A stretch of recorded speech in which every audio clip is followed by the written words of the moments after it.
오늘 부자에 대한 말씀을 좀 나누려고 하는데요. 오늘 말씀의 제목은 부자들아 통곡하라입니다. 부자들아 통곡하라 라는 제목으로 하나님의 말씀을 좀 나누고자 합니다.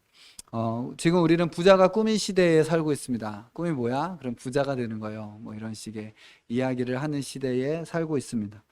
사실 조금만 생각해봐도 부자가 된다라는 것은 참 어이없고 황당한 대답이죠. 저희 어렸을 때만 해도 그런 종류의 대답을 하는 애들은 없었어요. 왜냐하면 그건 좀 약간 수치스러운 일이었거든요. 자기의 꿈이 부자가 된다는 것.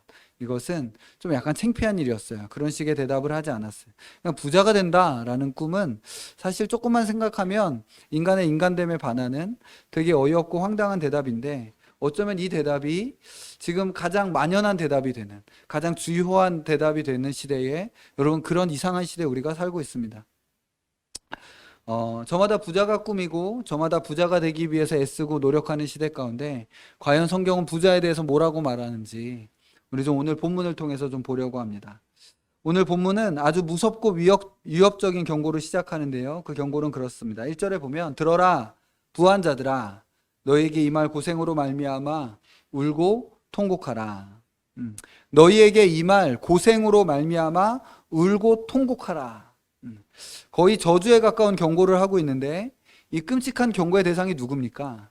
지금 그 대상이 이런 너희에게 임할 고생으로 말미암아 울고 통곡하라 라는 경고를 받고 있는 대상은 예수님을 십자가에 못 박은 빌라도와 로마 군인이 아닙니다. 위선적이고 하나님의 말씀을 왜곡시킨 제사장들과 바리새인들도 아닙니다. 오늘 본문은 바로 부한 자들아, 부자들아 라고 이렇게 이야기하고 있다라는 사실입니다. 바로 그들을 향해 너희에게 임할 고생으로 말미암아 울고 통곡하라 라고 말하고 있는 것이죠.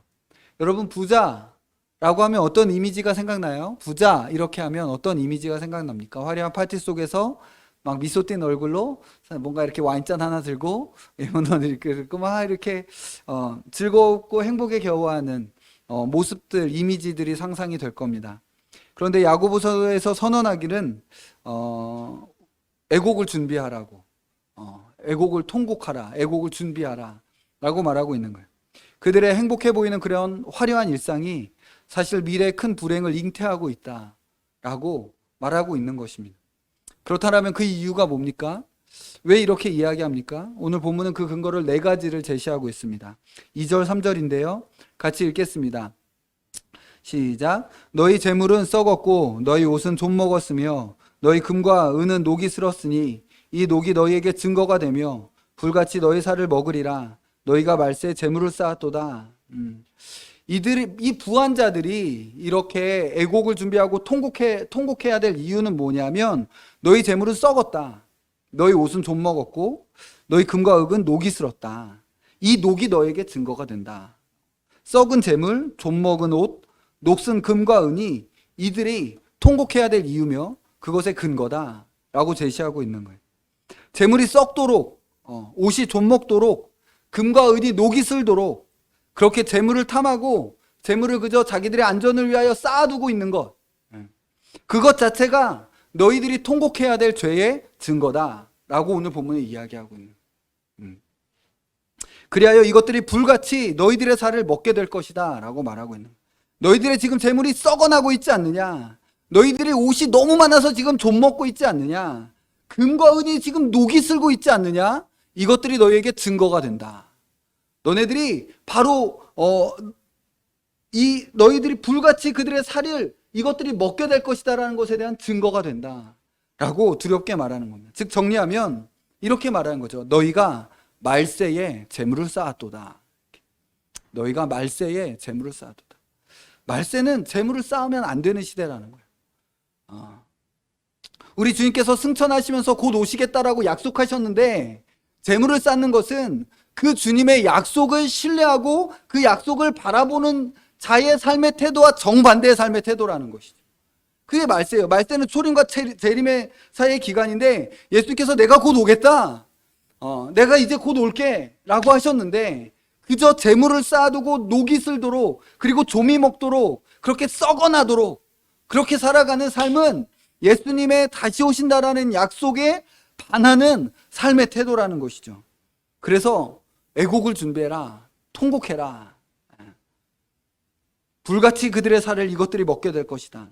이 말세의 시간은 구원의 날이며 은혜 받을 만한 때, 은혜의 해인데 영혼의 구원을 위해 전심전력해야 할 이 시기에 주님의 다시 오시겠다라는 말씀과 약속을 믿지 않고, 즉 종말론적 신앙을 상실해버리고 그 재물을 녹이 슬고 조미 먹도록 쌓아두며 살았다라는 것이, 즉 그들의 녹과 조미, 그들을 향한 심판의 증거다라고 이렇게 말하고 있는 것이죠. 재물을 왜 쌓아두겠습니까? 재물을 의지하는 거죠. 재물을 사랑하는 거죠. 재물을 왜 쌓아두겠어요? 재물을 의지하는 것입니다. 사실 그러면 어떻게 해야 된다는 겁니까?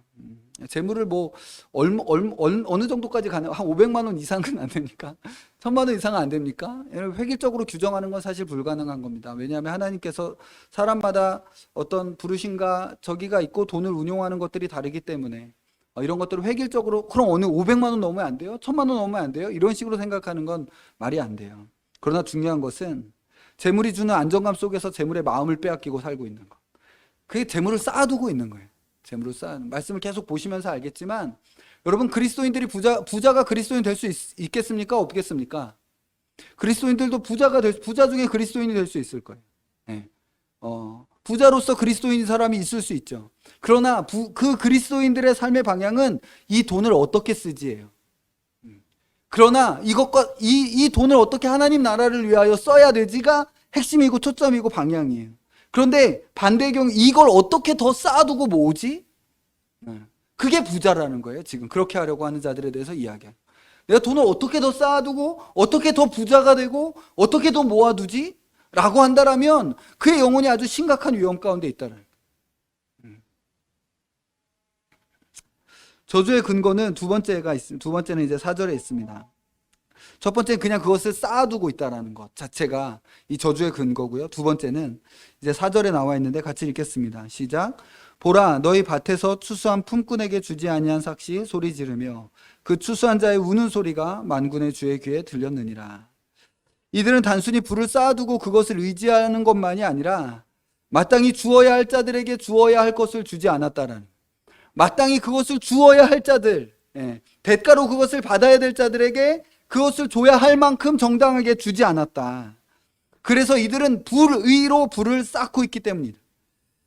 그래서 그들의 삭시 소리 지르고 그들의 우는 소리가 만군의 여호와의 귀에 상달됐다, 들렸다라고 말하는 거예요. 그리하여 그들은 심판을 피할 수 없게 된다라는 것이죠. 다시 한번 이야기하지만 부자가 될 때 모두 불의한 방법으로 부자가 되는 것은 아닙니다. 하나님께서 어떤 부르심에 따라서 어떤 직업을 주셨는데 그 직업이 그 시대의 연봉이 높은 직업일 수 있어서 부자가 될 수 있겠죠. 부자가 될 수 있겠죠. 하나님께서 어떤 직업을 주셨는데 그 직업이 되게 부자가 되는 거야. 여튼 과학자가 뭔가 특허를 냈는데 갑자기 이게 대박이 됐어. 여튼 그런 일들이 있을 수 있겠죠. 또는 부모로부터 물려받은 것으로 인해서 부자가 될 수도 있습니다. 정당한 부자가 되는 방법이겠죠. 그러나 한편으로 어떤 사람은 부자도 될 수 있고 가난한 자도 될 수 있지. 마치 부자와 가난함이, 부자가 되는 것과 가난하게 되는 것이 단지 도덕적 중립 상태라고 생각하는 것도 되게 어리석은 아이 같은 생각이에요. 그것은 이 시대에 부에 대하여 운동장이 기울여졌다라는 것에 대한 의식과 생각이 없는 거죠. 그냥 부자와 가난한 자다라는 것이 그냥 단순히 도덕적 중립 상태라면 오늘 본문에서 말하고 있는 것이 그냥 틀린 거예요. 부한자라고 이럽니까? 이렇게 되는 것이죠. 그러나 이 세대 가운데서 돈을 사랑하고 이 세대 가운데서 부자가 되기 위해서는 기울어진 운동장 안에서 불의를 따라 무언가를 해야 할 농후한 가능성들이 있다라는 거죠. 왜냐하면 세상은 돈을 사랑하고 돈을 획득함에 있어서 불의함에 들어가게 되는 구조로 세상이 그렇게 기울어져 있기 때문에 그렇습니다. 이걸 봐야 돼요. 이걸 못 보면 안 돼요. 그래서 마치 이게 그냥 이것이 그냥 이렇게 평평한 운동장에서 되어지는 것처럼 생각하는 것은 세상을 잘 보지 못하고 있는 것. 그래서 많은 부자들이 부자가 되기 위해서 많은 경우에 그의 노동자들에게 정당한 대가를 지불하지 않게 되는 일들이 발생하게 되는 것입니다. 정당하게 주어야 할 것을 주지 않으면서 돈을 벌었다고 기뻐하는 자들, 가난한 자들의 울음소리와 신음소리에도 불구하고 파티하고 노래하는 자들에 대해서 오늘 본문에 주님은 지금 경고하고 계십니다. 경고하고 계십니다. 다음 세 번째 근거는 5절에 나옵니다. 5절 같이 읽겠습니다. 시작. 너희가 땅에서 사치하고 방종하여 살육의 날에 너희 마음을 살찌게 하였도다. 세 번째 근거는 바로 그들이 사치하고 방종했다. 첫 번째는 그 재물들을 쌓아두며 거기에 안전을 두는 거죠. 두 번째는 그 부가 불이하게 거둬진 거죠. 세 번째는 그들의 삶이 사치하고 방종한 것입니다.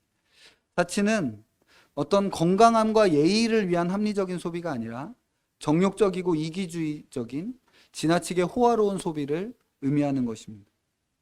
이러한 사치 속에 방종이 나타나는 데 있는 방탕한 생활을 의미합니다. 방종은 사치와 방탕한 생활. 그러면서 지금 비유적인 표현으로 우리 주님은 성경은 아주 강하게 이들에 대하여 위협 경고하시는데 살육의 날에 너희 마음을 살찌게 하였도다. 이게 무슨 말이냐면 마치 도살하기 위해 키운 가축이 살이 차오르면 이제 잡아먹어도 되겠다 이렇게 생각하잖아요. 어떤 가축이 이렇게 컸는데 이게 잘 컸어요. 뭐 돼지든 소든 이렇게 닭이든 잘 컸어요. 그러면 살이 잘 차올랐으면 이제 저거 잡아먹어도 되겠네 하고 도살해서 잡아먹는다라는 거죠. 마치 그렇게 도살할 때가 되었다라고 여기듯이 사치와 방탕한 삶의 살과 기름이 차오르게 되면 도살하기 좋은 상태가 되어져 버렸다라는 아주 무서운 말씀. 너희들이 사치와 방탕한 삶으로 말미암아 살과 기름이 잘 쪄서 올라와 가지고 도살하기에 딱 좋은 상태가 되는구나 라고 지금 그렇게 아주 강하게 경고하시는 것입니다. 부자들은 하나님께서 주신 귀한 인생을 사치와 향락 속에서 방탕하게 살아갑니다. 그들은 인생의 목적은 즐기는 것이며 즐기지 못하는 인생은 억울한 인생이라고 여기는 거죠.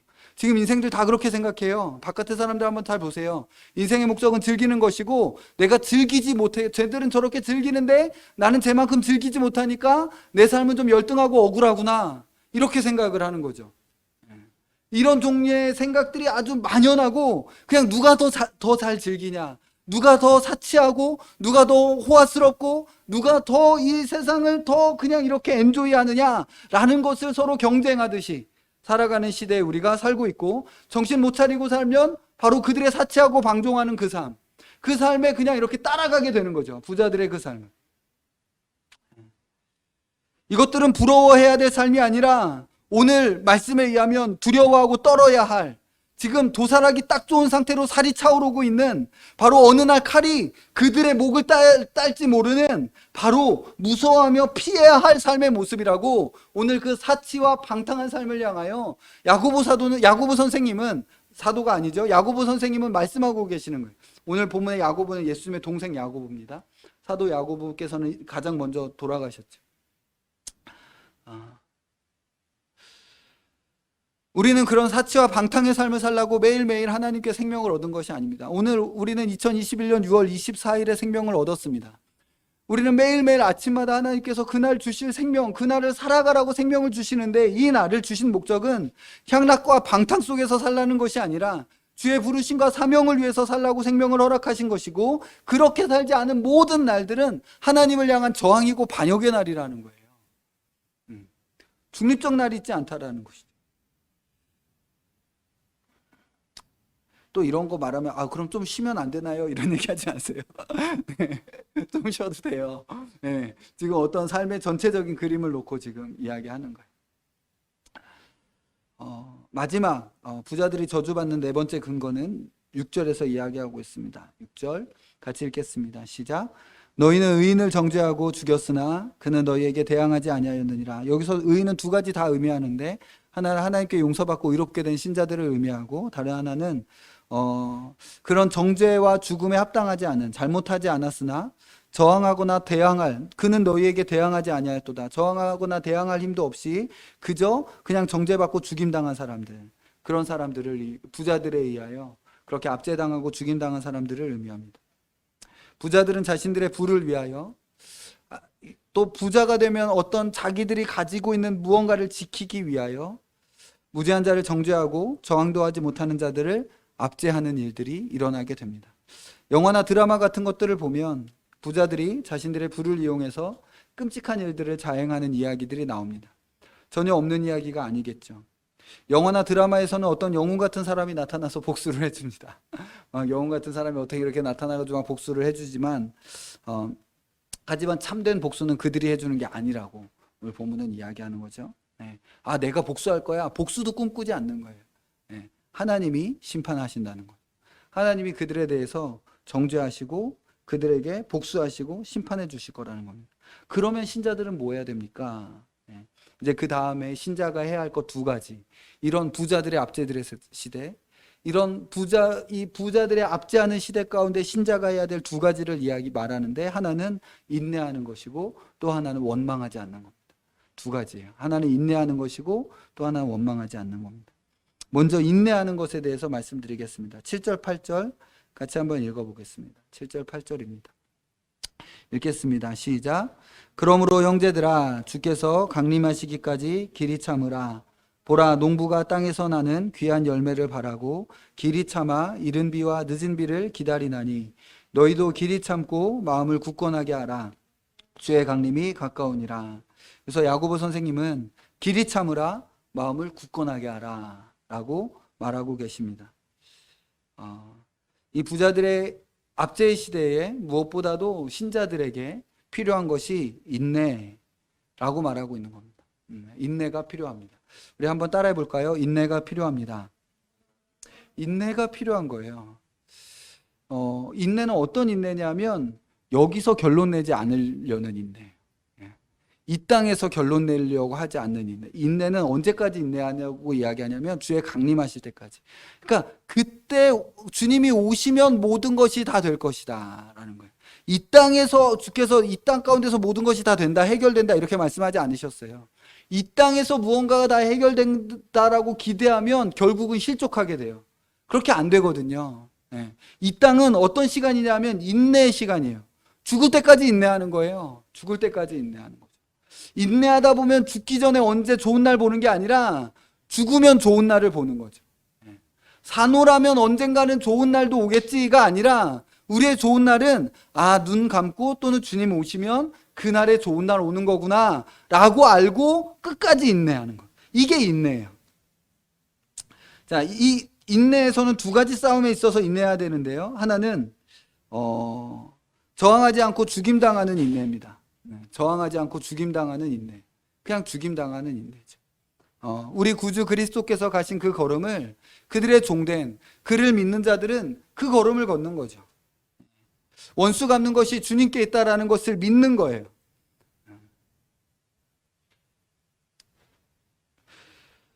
이 세상은 불의합니다. 거대한 부자들의 악이 이 부자들이다라고 하면 이 세상의 시스템의 중심에서 그것을 돌리고 있는 자들이다라고 생각하셔도 될 것 같습니다. 그 거대한 불의에 의해서 선하고 착한 사람들, 죄 없는 사람들이 고통당하고 괴로워하고 있습니다. 이에 대해서 성경이 명령하는 것은 복수해라가 아닙니다. 공산주의자들은 복수해라, 봉기해라, 피해 혁명을 일으켜라 라고 말합니다. 공산주의자들의 방법은 이것입니다. 불의하지 않느냐?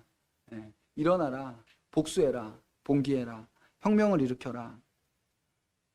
물론 우리는 세상의 빛과 소금으로서 우리가 가지고 있는 구조를 합법적인 방법으로 좀 더 정의롭고 의로운 방식으로 세상을 의롭게 만들 책임이 있어요. 그렇게 해야 되는 것이죠. 그러나 복수하는 것은 아니에요. 봉기하고 피해 혁명을 일으키는 것도 아니에요. 이것을 위해서 우리에게 필요한 것은 인내하는 거예요.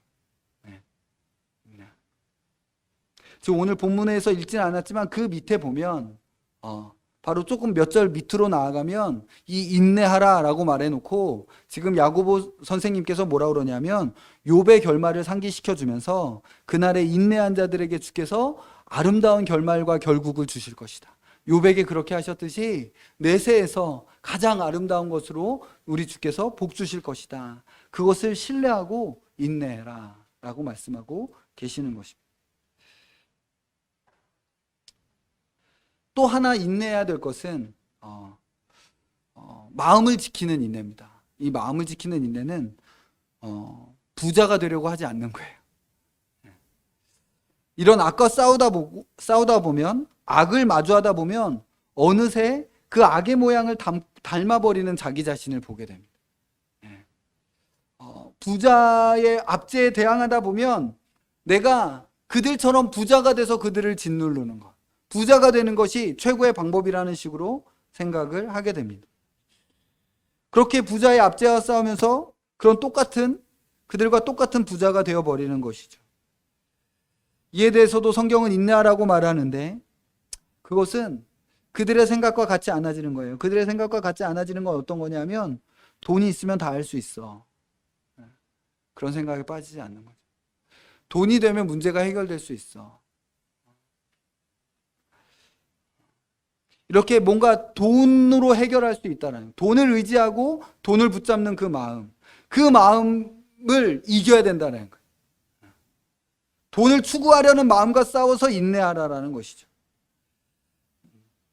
첫 번째 권면이 인내라면, 두 번째 권면은 원망하지 않는 것입니다. 9절 함께 읽겠습니다. 읽겠습니다.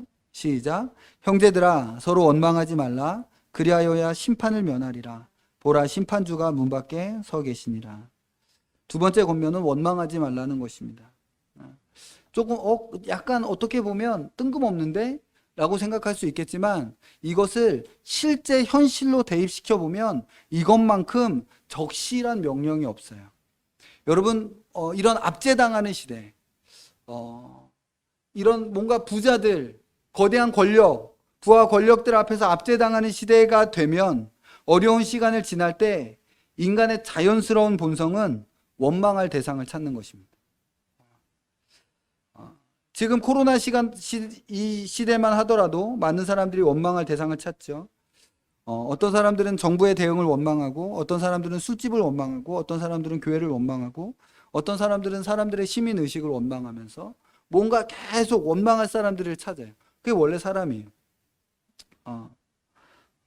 물론 정당한 문제의 지적을 할 수 있고 해야만 하지만, 원망하는 것은 모든 것의 원인이 마치 거기에 있다라는 듯이 말하고, 거기에 모든 책임을 전가시키려고 하는 것.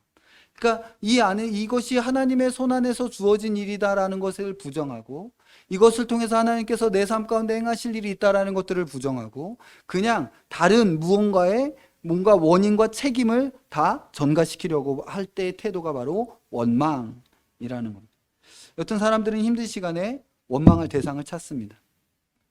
그런데 오늘 본문은 또 특별히 이 장로님, 야고보 장로께서 경계하는 것은 형제들 간의 서로에 대한 원망입니다. 지금 형제들아, 서로 원망하지 말라. 이렇게 서로 원망하지 말라. 여러분, 핍박당할 때 정말 무서운 것은요,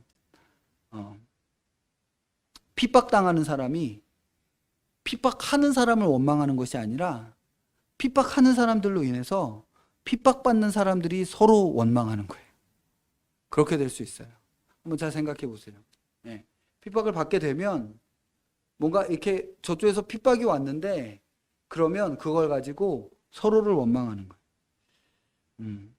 세상이 교회를 핍박할 때 제일 무서운 것은 성도가 서로를 향해서 원망하게 되는 거예요.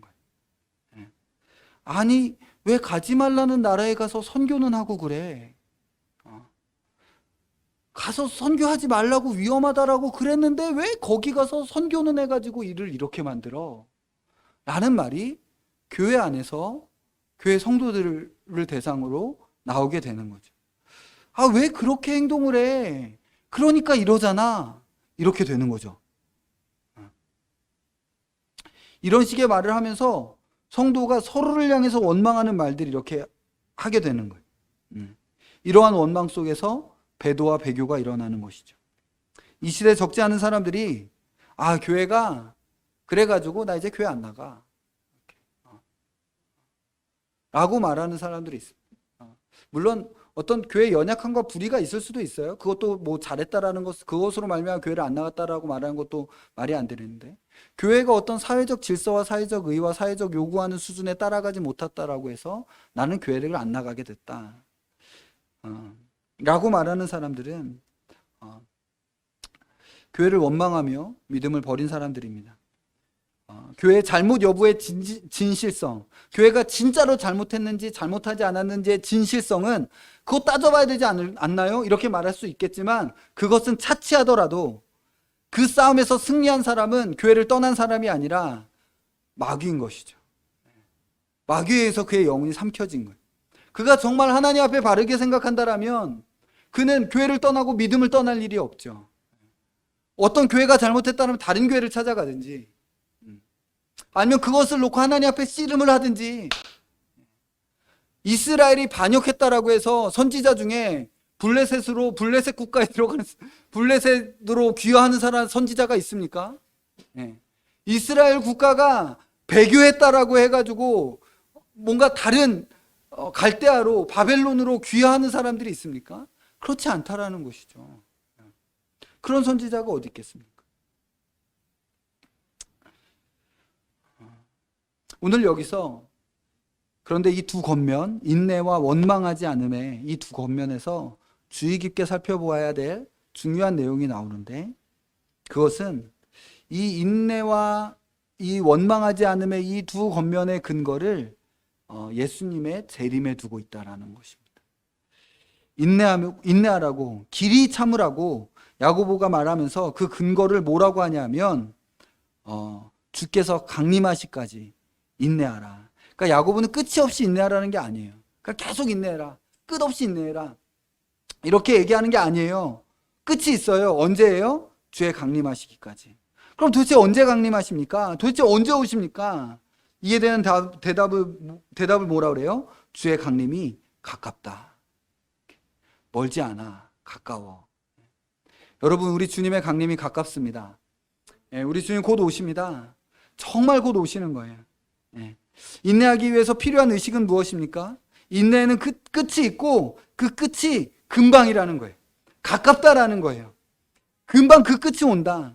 주님이 오신다. 농부가 하루하루 비를 기다리는 것처럼 그렇게 비를 기다리다 보면 늦은 비와 이른 비를 때마다 잘 적시에 만나게 되는 것처럼 주님을 기다리는 삶을 하루하루 살다 보면 그가 오셔서 아름다운 결말을 주실 것이다, 아름다운 열매를 너에게 주실 것이다 라고 말하고 있는 거예요. 원망에 대해서도 그렇습니다. 주님께서 지금 성경 원망하지 말라고 말하면서 뭐라고 이야기합니까? 보라, 심판주가 문 밖에 서 계시니라 라고 말하고 있는 거예요. 원망하지 말아라, 보라, 심판주가 문 밖에 서 계시다. 심판을 면하기 위해서는 원망하지 말아야 된다. 그런데 지금 심판주가 문 밖에 계신다. 금방이라도 이제 문을 열면 들어오시는 거야. 지금 심판주께서 하늘 바깥에 지금 바로 문 앞에 서 계신 거예요.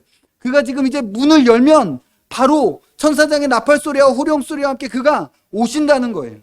지금 야고 장로님께서 그렇게 말씀하고 계시는 거예요. 신자들의 인내를 위해서, 원망하지 않기 위해서, 신자들이 인내하고 원망하지 않기 위해서는 종말의 신앙, 즉 주님의 오심이 가깝고 그가 곧 오실 것이다라는 의식이 있어야만, 이 의식이 없이 할 수 있는 인내는 없고 이 의식이 없이 원망하지 않을 수 있음도 있지 않아요. 항상 원망하게 된다는 이 의식이 없으면, 이 주님이 곧 오신다라는 이 의식, 주님이 오심이 가깝다라는 이 의식은 신자에게 있으면 좋고 없어도 괜찮은 것이 아니라 이것이 없으면 도저히 인내할 수 없고 이것이 없이는 도저히 원망하지 않을 수 없는 지금 그런 상황에 처해져 있다라는, 그래서 많은 경우에 인내하지 못하는 것이고 많은 경우에 그냥 원망하면서 망하면서 살게 되는 거예요. 이 의식이 없으니까, 주님의 오심이, 주님의 강림이 가깝다, 그가 곧 오신다라는 의식이 없으니까 인내하지 못하고 되는 거죠. 부자처럼 살려고 하는 것이죠. 그래서 결국 신자의 꿈은 부자가 되는 것이 되어버리고 신자의 원망은 형제를 향하게 되어져 버리는 것입니다. 이 모든 것을 이길 수 있는 나의 꿈이 혹시 부자가 되는 것인가? 내가 혹시 형제를 원망하면서 살고 있지 아니한가? 라는 것에 대한 궁극적인 해결 방법은 뭐냐면 주가 곧 오신다 라는 의식을 회복하는 거예요. 걔가 그걸 해결해야 돼요. 이 교회의 연약함이 벗겨져야지 내 원망이 끝나요. 내가 뭔가 어떤 것들이 기본적인 필요들이 채워져야지 부자가 꿈이 않을 수 있게 돼요. 주님이 곧 오신다. 여러 가지 핑계하고 변명하지만 그에게 없는 것은 주의 강림이 가깝다라는 의식, 심판주께서 문 앞에 서 계신다라는 의식이 없어서 그런 것이다 라고 성경은 말하고 있습니다. 결국 싸움은 이것입니다. 매번 마라나타 예배 때마다 도전하는 건데요. 예. 그것은 바로 하늘이 보이냐는 거예요. 믿음의 눈이 떠져 있어서 하늘이 보이냐는 거예요. 지금 우리가 가지고 있는 그 믿음이 하늘이 보이는 그 믿음이냐는 거예요. 네가 가지고 있는 믿음이 다시 오실 주님, 그 주님의 오심이 가까움이 보이는 믿음이냐? 라고 묻고 있는 것이죠. 하늘이 보여서 그 마음이 하늘에 있는 자는 보물을 하늘에 쌓아두고 하늘에서 부자가 되고자 하나, 하늘이 보이지 않고 그 마음이 땅에 있는 자들은 보물을 땅에 쌓아두고 땅에서 부자가 되고자 한다는 것이죠. 그래서 하늘이 보이는 믿음을 가지는 사람들은 이 땅 가운데 당연히 인내하고 이 땅 가운데 형제를 원망하지 않게 된다는 거예요. 오늘 야고보가 말씀하시는 것은 바로 그거예요. 부자들이 왜 부자가 됩니까? 왜 이것들을 이렇게 쌓아두고 불의한 싹시 이렇게 소리를 지름에도 불구하고 계속 쌓아둡니까? 하늘에 좌정하셔서 오시는 그리스도가 보이지 않는 거예요. 종말의 신앙이 없는 것이죠. 왜 어떤 이들은 인내하고 원망하지 않습니까? 왜 어떤 이들은 자기들의 얼마 안 되는 그 두 렙돈을 자꾸 하늘에 쌓아둡니까? 다시 오시는 주님이 보이기 때문에 그렇습니다. 여러분, 이 땅 가운데 5달란트를 가지고 있는 사람들은요, 사실 이 땅에서 5달란트를 가지고 있는 사람들은 대부분 두 렙돈 속에서 이 5달란트를 가지고 있어요. 네. 자기 안에 믿음의 5달란트는 현실의 두 렙돈 속에서 살아가는 삶으로 나타나게 돼 있어요. 네. 항상 그것을 주님 앞에 드리는 거죠. 믿음으로 주님 앞에 살아가는 것이죠. 그게 5달란트 받은 사람의 삶의 모양. 이제 말씀을 마무리하려고 합니다.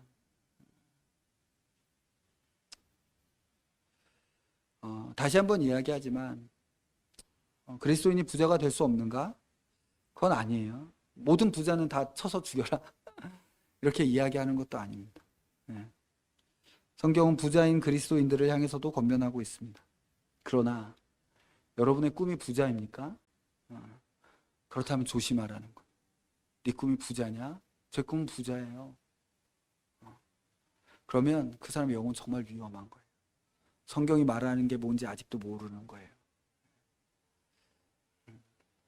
부자 자체가 꿈인 사람, 부유한 삶을 목적으로 살아가는 사람은 그리스도인이 아니에요. 왜냐하면 부자가 되려고 하는 마음은 하나님께서 우리에게 삶을 주신 목적과 이유와 정반대에 있는 마음이기 때문에 그렇습니다. 사도 바울은 이렇게 이야기합니다. 우리 말씀 디모데전서 6장 한번 찾아보실까요? 디모데전서 6장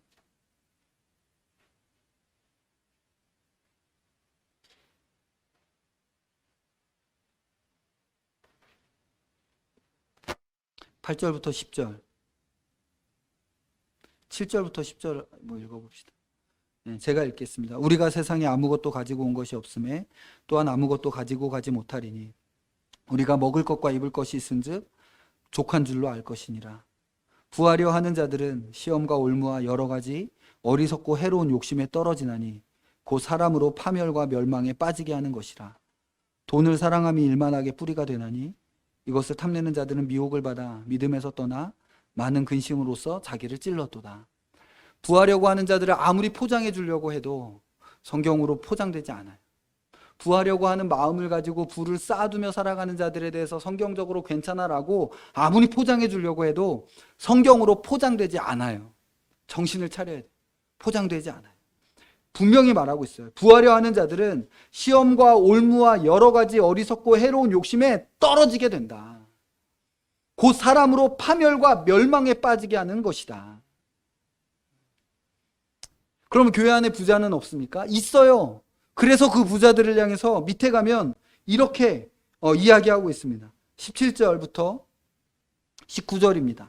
네. 이렇게 이야기합니다. 내가 이 세대에서 부한 자들을 명하여, 여기서 이건 사실 정확하진 않아요. 이 세대에서 부한 자들을 명하여 라고 한다면 지금 이 땅의 부자일 것이고 아마 뭐 교회 바깥에 있는 자들을 명하라는 건지 교회 안에 있는 자들을 명하라고 하는 건지 정확하진 않지만 교회 안에 있는 자들을 배제할 이유는 없어요. 그렇기 때문에 교회 안에도 부한 자들이 있을 수 있는 거죠. 분명히 초대교회 때 그랬고요.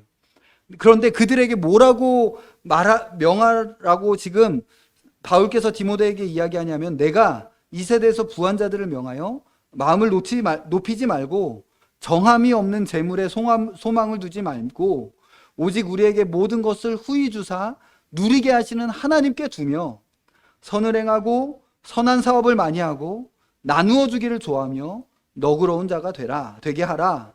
이것이 장래에 자기를 위하여 좋은 터를 쌓아 참된 생명을 취하는 것이니라. 참된 생명을 취하는 게 뭐예요? 바로 선을 행하고 선한 사업을 많이 하고 나누어 주기를 좋아하며 너그러운 자가 되게 하는 것. 이것이 참된 생명을 취하는 길이다 라고 말하고 있는 것이죠.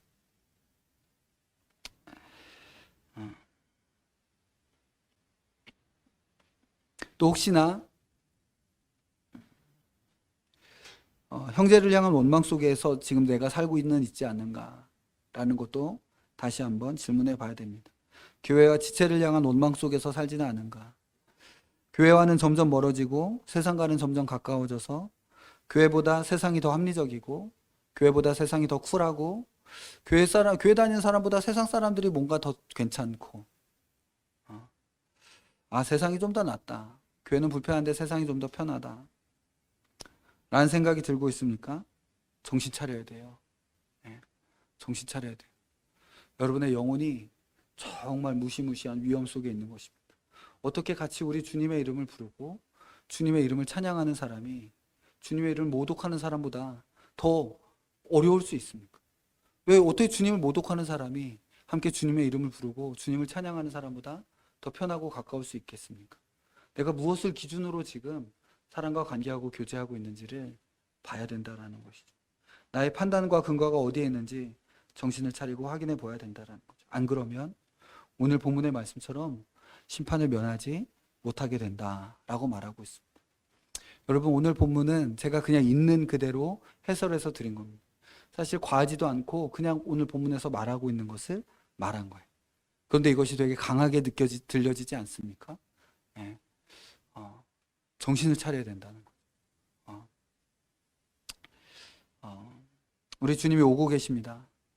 주님의 오심에 대한 의식이 늘 깨어서 살아있지 않냐면 우리는 인내하지 못해요. 우리는 원망을 피하지 못해요. 교회 탓이야. 제 탓이야.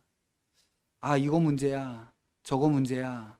라고 여러 가지로 생각하기 전에 내가 주의 강림이 가깝다라는 의식 속에서 지금 생각하고 말하고 있는가? 내가 주님의 강림이 가까우신가라는 생각 속 의식을 지금 하면서 내가 지금 교회와 세상 가운데서 관계하고 있는가? 라는 것을 묻고 우리의 영혼을 새롭게 하는 시간이 되면 좋겠습니다. 오늘 밤이라도 우리 주님은 하늘의 문을 여실 수 있으십니다. 오늘 밤이라도 우리가 자고 있을 때 또 내일 아침이라도 우리 주님 문 열고 오실 수 있으세요. 깨어 정신을 차리고 그날을 소망하며 오늘을 살아내는 우리 인생이 되기를 소망합니다. 아멘. 기도하겠습니다.